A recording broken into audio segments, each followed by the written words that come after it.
কিছু চিকিৎসা করার সময় পাই না। আমি চাই বিচার হোক, ফাঁসি হোক।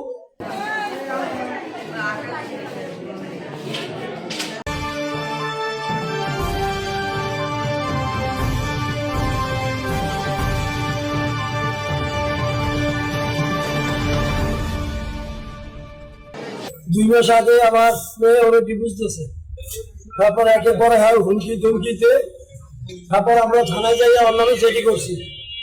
জেডি করার পরে যাইয়া ও লুকাই লুকাইয়ে বাড়ির সামনে খায় ওরা দেওয়ার কথা কইয়া।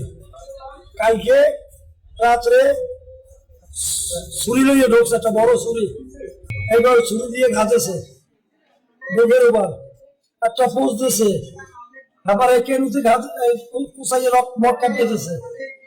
এইবার এই ছুরি লইয়া আবার হসপিটালে আসে আমাকে টার্গেট করিয়া। এবার আমরা ধাপাই তারপর ধরছি, ধরটা পুলিশের হাতে দিয়ে দিয়েছি। আমি চাই বিচার হোক, ফাঁসি হোক। আমার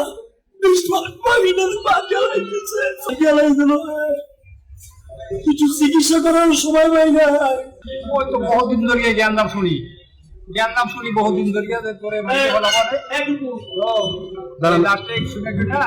কালকে হঠাৎ করে রাত্রে ভোর রাত্রে আদানের সময় আমার বউ শুনেছে কান্দাকাটি কি হলো, দৌড়ে বাইরে দেয় যে অমুকের বিয়েটারে মারিয়ে পালিয়ে সম্পূর্ণভাবে অত্যাচার হইয়া নেশা পেশা করে, মারধর করে।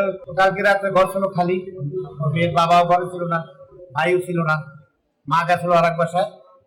এই ফাঁকে দরজা খুলিয়া